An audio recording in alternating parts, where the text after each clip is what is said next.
La Procura della Repubblica del Tribunale di Castrovillari ha chiuso le indagini sulla legna fantasma tagliata a Bocchigliero. 9 gli indagati, c'è anche il capo gabinetto di Oliverio, Gaetano Pignanelli. Scoperto un traffico internazionale di droga a Roma gestito dalla cosca Alvaro di Sinopoli. 19 le persone arrestate, sequestrati 500 kg di cocaina proveniente dalla Repubblica Dominicana. Il sindaco di Cosenza replica i consiglieri del PD che hanno annunciato di ricorrere al TAR per il piano strutturale comunale, una delibera illegittima. Occhiuto, non condivido questo modo di fare politica. Comune unico Casali del Manco, transizione complicata, nuove elezioni nel 2018, intanto i cittadini di Rossano e Corigliano chiamati alle urne domenica 22 ottobre. Buonasera dalla redazione del TG10. Dunque la Procura della Repubblica del Tribunale di Castrovillari ha chiuso le indagini sulla legna fantasma tagliata a Bocchigliero. 9 gli indagati e tra loro c'è anche il capo gabinetto di Oliverio, Pignanelli. Sentiamo. Chiuse le indagini sulla vicenda relativa alle presunte irregolarità nella raccolta della legna nei boschi di Bocchigliero e sulle autorizzazioni concesse all'azienda Calabria Verde. La Procura di Castrovillari ha emesso 9 avvisi di conclusione delle indagini preliminari, tra cui quello diretto al capo di gabinetto della Regione Gaetano Pignanelli. Nel mirino del procuratore capo Facciolla e del pubblico ministero Angela Continisio le concessioni di sfruttamento delle aree boschive. Si tratta di un filone dell'inchiesta su Calabria Verde, nato dalle rivelazioni dell'ex direttore generale dell'agenzia Paolo Furgiuele, anche indagato. La Procura ritiene che sia stato creato un sistema utile a aggirare le regole sulla raccolta della legna che avrebbe permesso di affidare in modo diretto le autorizzazioni per lo smaltimento di 5.000 tonnellate nell'area di Bocchigliero, una quantità non gestibile se non attraverso un bando a evidenza pubblica, ma dimezzata ad arte per risultare sotto la soglia lecita per l'affidamento diretto. Agli indagati è contestato anche il reato di truffa. Secondo i magistrati, i dirigenti di Calabria Verde sarebbero stati sottoposti a pressioni per istruire la pratica relativa al rilascio della concessione in favore di un imprenditore, ancor prima che venisse depositata l'istanza di rilascio della concessione stessa. Gli indagati, secondo l'accusa, avrebbero prodotto un'attestazione falsa al ribasso della quantità di legna presente sul territorio di Bocchigliero, allo scopo di consentire l'affidamento diretto del taglio. Il danno per Calabria Verde sarebbe, secondo le stime della Procura, compreso tra 113.000 e 133.000 euro. In definitiva, una sola ditta avrebbe raccolto circa 33.400 quintali di legna non dichiarata. Ancora la cronaca, operazione della distrettuale di Roma contro una organizzazione dedita al traffico internazionale di stupefacenti, manette 19 persone, sequestrati oltre 500 kg di cocaina. Sentiamo. La droga, tanta, oltre 500 kg, arrivava per lo più dalla Repubblica Dominicana, nascosta a bordo di aerei decollati dall'aeroporto La Romana. Secondo gli inquirenti, era destinata in gran parte ad 'ndrangheta e in particolare alla cosca Alvaro di Sinopoli. A organizzare le importazioni un gruppo molto agguerrito di base a Roma, ma supportato da un'efficiente rete di narcotrafficanti centroamericani, in grado di garantirgli il costante approvvigionamento di sostanze stupefacenti. 19 gli arresti e operazione La Romana Fireman, che ha impegnato personale della Questura di Roma e del Comando Provinciale della Guardia di Finanza della Capitale. Le indagini, anche attraverso intercettazioni telefoniche e ambientali, hanno permesso di accertare 13 episodi di importazione di droga. Clamoroso il sequestro nel porto di Cagliari di 250 kg di cocaina occultata all'interno di un container imbarcato su una motonave partita dal porto dominicano di Cosedo e giunta al porto canale di Cagliari. A partire dal 2014 la Guardia di Finanza ha avviato investigazioni sul sodalizio criminale, sottoponendo a sequestro 76 kg di cocaina occultati in un aeromobile proveniente dall'aeroporto della Romana e giunto a Milano Malpensa. Dalla lettura comparata delle risultanze investigative acquisite da Fiamme Gialle di Roma e quella di un'altra complessa attività di indagine del GICO della Guardia di Finanza di Catanzaro, è emerso come l'illecito carico sottoposto a sequestro a Malpensa risultasse in parte destinato agli odierni arrestati Vincenzo Alvaro, Francesco Forgione, Francesco Angelo Romeo e Davide Boncompagni, contigui alla potente cosca di 'ndrangheta degli Alvaro di Sinopoli e in contatto diretto con il broker romano De Bernardis. I carichi di droga in arrivo via aerea avvenivano grazie alla connivenza garantita da un gruppo di dipendenti aeroportuali infedeli, incaricati del ritiro dello stupefacente, occultato nei locali contenenti il catering per i passeggeri, oppure nelle stive degli aeromobili. La sanità adesso ha presentato questa mattina a Catanzaro lo studio di fattibilità per la realizzazione del nuovo ospedale di Cosenza da 705 posti letto. Entro un anno la scelta del sito, al momento ci sono 3 opzioni. Il presidente Oliverio e il sindaco Occhiuto hanno concordato di avviare già dalla prossima settimana una fase di confronto tecnico. Poi per quanto riguarda l'attuale annunziata di Cosenza è stato detto che diventerà un parco della salute. E ieri la conferenza stampa dei consiglieri di minoranza del Comune di Cosenza, con la quale hanno annunciato di impugnare davanti al Tribunale amministrativo regionale la delibera del piano strutturale comunale. Oggi la risposta del primo cittadino, che ha detto: non condivido questo modo di fare politica, noi ragioniamo in termini di cambiamento. Anna Franchino, sentiamo. Il PD si infila in quella che individua essere una fessura attraverso la quale incunearsi per destabilizzare il governo cittadino. La fessura si chiama piano strutturale comunale, che agli occhi di Guccione e dei consiglieri del Partito Democratico non funziona ed è illegittimo. Da qui la decisione di impugnare la delibera davanti al TAR. Più o meno questo il contenuto della conferenza stampa che vi abbiamo riferito ieri. La replica di Occhiuto non si è fatta attendere. Eccola. Noi stiamo portando avanti dopo tantissimi anni, ormai dopo più di 40 anni, il nuovo piano che riguarda lo sviluppo di questa città, che ha una connotazione completamente diversa rispetto al passato. Questo è un piano di riqualificazione, di recupero, un piano che riduce il consumo del suolo. Abbiamo ridotto di molti milioni di metri cubi che erano previsti nel piano vigente, quindi credo che abbiamo in qualche modo anche accolto tutte le osservazioni che i cittadini hanno voluto presentare, nel senso che adesso poi queste osservazioni saranno discusse. Abbiamo dialogato con l'opposizione sin da prima, abbiamo dialogato con tutte le forze sociali e anche produttive che sono sul nostro territorio. Non vedo onestamente quale possa essere, diciamo, un'opposizione se non quella di pregiudizio, insomma. Però ognuno è poi legittimo di fare quello che ritiene. I cittadini potranno valutare quello che noi facciamo, che è sempre qualcosa impostato al cambiamento, al miglioramento di questo territorio, è quello che c'era prima. Non possiamo sempre lamentarci che le cose non vanno bene, semmai poi le cambiamo. Noi siamo qui per migliorare questo territorio. Non mi piace questo modo di fare politica così in senso assolutamente prevenuto, e credo che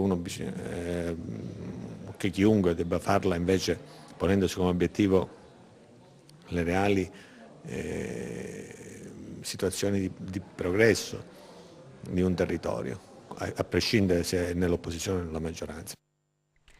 Casali del Manco, il nuovo comune della Presila Cosentina dopo la fusione di Trenta, Casole Bruzio Pedace, Serra Pedace e Spezzano Piccolo, vive la stagione della transizione che porterà alle elezioni del 2018. Domenica 22 ottobre anche i cittadini di Corigliano e Rossano saranno chiamati ad esprimersi sulla città unica.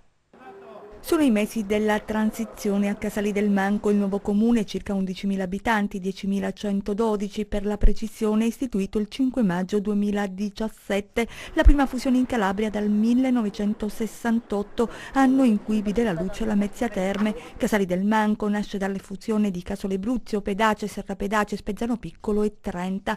Il referendum popolare che ne ha sancito ufficialmente l'istituzione porta la data del 26 marzo 2017. Va ricordato che a Casole Bruzio ha prevalso il sì con il 50 e 35%, sì anche a Pedace con il 71 e 43%, a Trenta con il 75 e 20%, mentre hanno detto no a Spezzano Piccolo 50 e 53%. Tocca al commissario Maria Vercillo traghettare il nuovo comune verso le elezioni del 2018 e gestire la fase delicata del cambiamento, ricognizione delle strutture, del personale, bilancio, sedi. E mentre Casali del Manco sperimenta il nuovo corso tra frenate accelerate, incontri e mugugni, il 22 ottobre i cittadini di Rossano e Corigliano si recheranno alle urne per decidere sulla città unica. Qual è il clima che si respira? I cittadini sono molto impegnati nella campagna referendaria con comitati elettorali, molti per il sì, alcuni per il no, perché è chiaro che ci sono anche idee diverse sul referendum, e però l'importanza di creare la terza città della Calabria, la prima come superficie, una superficie più ampia di Milano e di Bologna, per dire, quindi una delle città più importanti d'Italia, fa sì che ci sia molta attenzione da parte delle due cittadine sulla data del 22 ottobre. La legge il 27 dicembre del 2016 è stata rimodificata rispetto a una precedente modifica ed è stata tolta la parola che è bacino unico, vale a dire che vale la maggioranza dei voti espressa nelle due singole entità territoriali, quindi non c'è più il voto complessivo del bacino unico, e quindi se il sì prevale in entrambe le città di Coriano e di Rossano ci sarà la fusione. In Calabria diminuiscono i consumi, le famiglie tagliano le spese, emerge dai dati della rilevazione annuale Borsino delle famiglie calabresi realizzato da Demoscopica. Le famiglie calabresi devono far quadrare i bilanci familiari. La crisi non è ancora alle spalle, anche se ci sono timidi segnali di ripresa. In Calabria gli oltre 805.000 nuclei familiari nel corso del 2016 hanno stretto la cinghia. Tra il 2015 e il 2016 la diminuzione del reddito disponibile delle famiglie, meno 0,9%, si è accompagnata ad una contrazione della spesa per oltre 250 milioni di euro. I dati della rilevazione annuale Borsino delle famiglie calabresi realizzato all'Istituto Demoscopica dimostrano dunque quanto abbia inciso la crisi economica sullo stile di vita dei calabresi, che hanno tagliato le proprie spese mediamente di 316 euro a famiglia. Le famiglie calabresi si sono risvegliate più formiche che cicale, hanno deciso di modificare i propri comportamenti di acquisto, il proprio bilancio domestico, perché si sentono disorientate da un'economia che almeno negli ultimi 5 anni è stata altalenante nei tassi di crescita o decrescita. Questo ha determinato un disorientamento che ha costretto le famiglie calabresi a fare delle scelte. In primo luogo un taglio complessivo di circa 254 milioni di euro nel 2016 rispetto al 2015. Hanno scelto prioritariamente di dedicare attenzione all'istruzione dei propri figli, per cui l'acquisto dei libri scolastici, al mantenimento dei figli all'università e nelle scuole, insomma tutto ciò che in qualche modo è un investimento per il futuro, e hanno deciso di sacrificare spese più superflue come i prodotti per la bellezza, i mobili, l'abbigliamento, le calzature.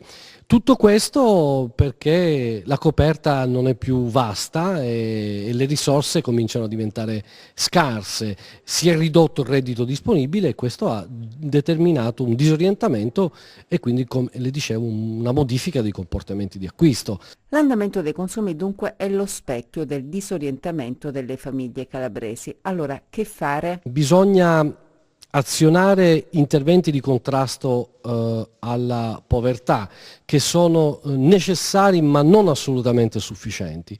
Altro suggerimento presente nel nostro studio è quello di un accordo tra la Regione e le associazioni di categoria per calmierare, cioè per abbassare i prezzi su un determinato paniere di beni di prima necessità, e in terzo, ma sicuramente l'elemento più importante, creare nuova occupazione, perché da nuova occupazione arriva reddito disponibile, arriva fiducia, arriva maggiore propensione al consumo e migliore qualità della vita.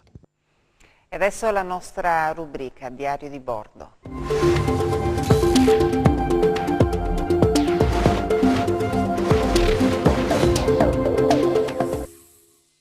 Da Catanzaro insistono per la ZES, zona franca tra Catanzaro e Lamezia, indicata come occasione di sviluppo irrinunciabile, ma gli amministratori della città capoluogo di regione sono costretti ad incassare le perplessità della Confindustria espresse dal presidente Daniele Rossi, che seppur non nega la fattibilità del progetto, sottolinea come le imprese del sud hanno diversi vantaggi anche fiscali.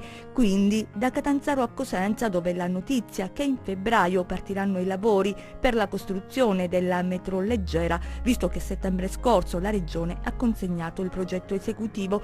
Da Palazzo dei Bruzzi assicurano che vigileranno sul cronoprogramma dell'opera. Vedremo se saranno rispettati i tempi. C'è un altro grande argomento che tiene banco a Cosenza, la costruzione del nuovo ospedale.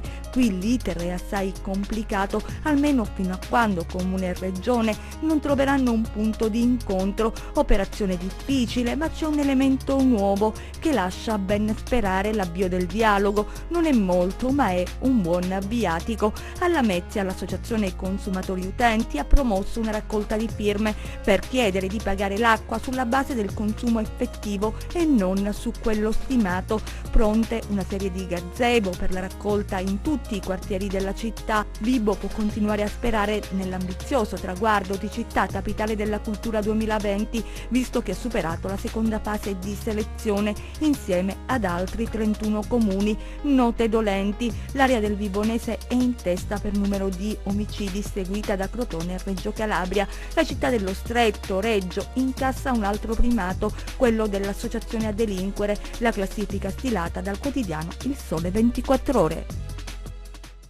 Fiaccole accese a Vibo contro la violenza dopo gli inquietanti episodi delle scorse settimane. Centinaia di persone si sono riversate per le strade del quartiere Affaccio. In prima linea il sindaco Elio Costa, che non ha esitato a parlare di un momento positivo di ribellione della comunità contro la violenza.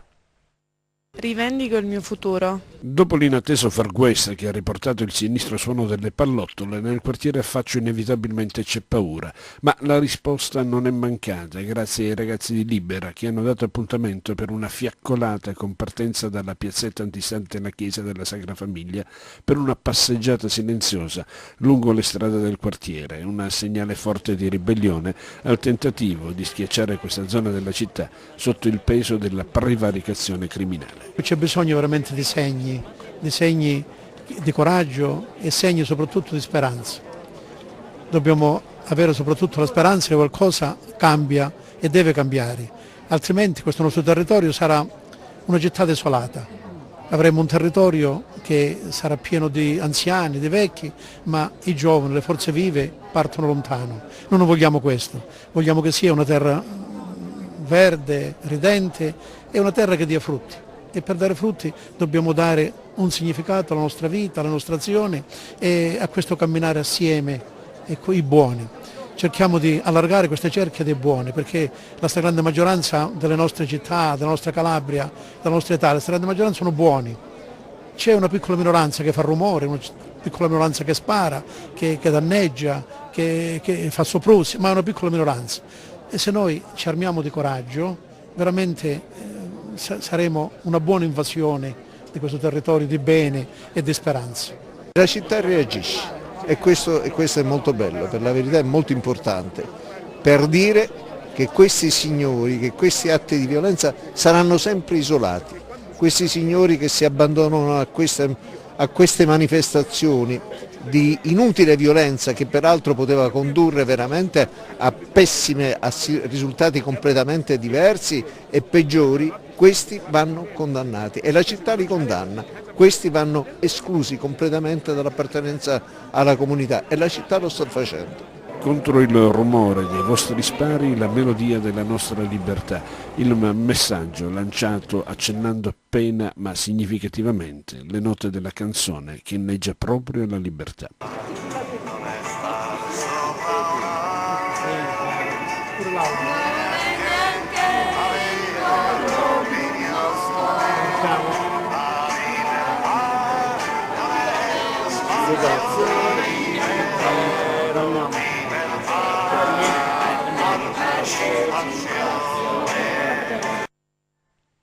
L'auto della famiglia del vice sindaco di Cetraro, Fabio Angili, che è esponente di una lista civica, è stata incendiata la notte scorsa. Un gesto, afferma il sindaco Angela Ite in una nota, che lascia esterrefatti e increduli. Un fatto gravissimo, prosegue Aita, che ancora una volta colpisce la famiglia di un rappresentante delle istituzioni. Sull'episodio hanno avviato indagini i carabinieri. E adesso i nostri 100 secondi di cronaca. Uno scontro tra una moto e un'automobile si è verificato nella serata di ieri nel quartiere Lido di Catanzaro. Il conducente della moto è rimasto ferito. Secondo testimoni però era cosciente. Traffico rallentato per ore. Sul luogo dell'incidente avvenuto all'incrocio di Giovino sono intervenute 2 ambulanze e i carabinieri per stabilire l'esatta dinamica dell'incidente. Il riesame conferma il carcere per il senatore del gruppo Gala Antonio Caridi, finito in manette dopo l'inchiesta denominata Gotha. Il Tribunale di Reggio ha confermato l'ipotesi accusatoria formulata dalla Procura distrettuale antimafia e quindi la carcerazione preventiva nei confronti di Caridi. I giudici hanno confermato l'impostazione relativamente ai gravi indizi di associazione mafiosa. Caridi resta dunque nel carcere di Rebibbia. Spari contro l'auto del comandante della municipale di Nicotera nel Vibonese, fra gli indagati per le nozze in elicottero. È accaduto intorno a mezzanotte nel rione San Biagio. 6 colpi di pistola sono stati esplosi contro l'auto e la sala ginesca dell'abitazione del comandante. Sul posto sono intervenuti i carabinieri che hanno avviato le indagini per capire il movente e individuare i responsabili. Tragedia nel Cosentino, un giovane di 16 anni si recide la carotide mentre lavorava con una motosega a Francavilla Marittima. Lo studente dell'Istituto Tecnico Commerciale per Geometri di Trebisacce, secondo la ricostruzione dei carabinieri, pare che stesse usando l'attrezzo per tagliare legna o altro, quando con ogni probabilità gli sarebbe sfuggito di mano. Le forze dell'ordine dovranno far luce sul tragico evento. Il vicequestore aggiunto Antonio Provenzano, da 10 anni alla guida della Polizia Stradale di Cosenza, lascia la città dei Bruzzi per assumere un nuovo incarico nella questura di Crotone. Sotto la guida di Provenzano la Polstrada è stata trasformata in organo investigativo d'eccellenza, come documentano le numerose inchieste portate a termine dalla Stradale negli ultimi anni, tra cui Factotum, All Included, Ippocrate e Number One Breaking Tour Operator Medical Market. Inchieste che hanno fatto luce tra l'altro sul riciclaggio di autovetture, truffe alle assicurazioni, falsi incidenti stradali e sulle false revisioni di veicoli. Tra le brillanti operazioni inoltre anche la cattura di un esponente di spicco del PKK, Murat, collaboratore di Ocalan. Come emerso inoltre dalla recente inchiesta della Direzione Nazionale Antimafia e della DDA di Reggio Calabria sull'accordo tra 'ndrangheta e mafia, c'era un piano delle cosche per eliminare Antonio Provenzano. In polizia da oltre 35 anni, il vicequestore, che dall'85 all'89 lavorò alla Mobile di Cosenza insieme ad Antonio Calipari, era un personaggio scomodo per i clan cosentini che avrebbero stretto un patto con i corleonesi per eliminare il funzionario di polizia a Palermo, dove lo stesso si recava per ragioni familiari. Cambiamo decisamente argomento. Il Comune di Cosenza e il Centro RAT Teatro dell'Acquario propongono anche quest'anno le note e apprezzate manifestazioni che portano studenti e famiglie a vivere il teatro. Scuole a teatro e famiglie a teatro. Va in queste 2 direzioni il progetto di educazione teatrale Generazioni Giovani, promosso dal Centro RAT Teatro dell'Acquario in collaborazione con il Comune di Cosenza. Continua questa collaborazione col Comune e noi siamo evidentemente molto soddisfatti del fatto che questa rassegna si possa fare al Morelli, quindi con una capienza anche che ci dà soddisfazione da un punto di vista numerico. Che farà le famiglie a teatro, poi la compagnia ospite fa un'altra replica il lunedì mattina per le scuole. Per le scuole non solamente della città ma anche con la provincia che viene. L'anno scorso il risultato è stato circa 13.000 presenze, che è un numero sostanzioso e interessante per continuarci a lavorare. L'iniziativa, giunta alla 19ª edizione, prenderà il via il prossimo 22 ottobre e si concluderà ad aprile 2018. L'obiettivo è quello di avvicinare al teatro le giovani generazioni attraverso la scuola e la famiglia. Un progetto consolidato ormai negli anni e credo che sia uno dei motivi di vanto della città. Un'associazione che lavora da sempre con i bambini, cercando di inculcare anche ai bambini non solo un dato culturale, ma credo che il teatro sia anche proprio uno stimolo per la fantasia, per credere in se stessi, uno strumento utilissimo. 2 manifestazioni importanti, una sulla scuola e un'altra proprio per offrire una qualità diversa, un modo diverso per stare insieme. E adesso le previsioni del tempo.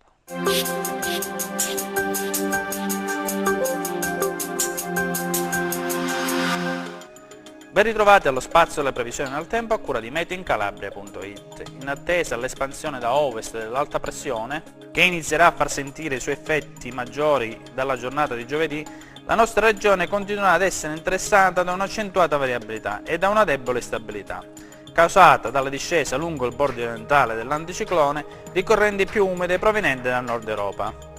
Le temperature resteranno ancora leggermente al di sotto delle medie del periodo. Passiamo alle previsioni in dettaglio per la Calabria. Mercoledì, residui e antennamenti insisteranno un po' su tutta la Calabria, con possibili fenomeni in via di esaurimento dal pomeriggio sera. Temperature stazionarie o in leggero rialzo. E adesso analizziamo lo stato di mari e venti. Mercoledì mari calmi o poco mosso con venti a regime di brezza. Ed infine, prima di salutarci, vi ricordo che oltre al nostro sito web www.meteincalabria.it potrete seguirci sulla nostra pagina Facebook Mete in Calabria. Per la puntata di è tutto, grazie, arrivederci al prossimo appuntamento. Ed è tutto anche per questa edizione del nostro TG, grazie come sempre per l'attenzione, buona serata, arrivederci.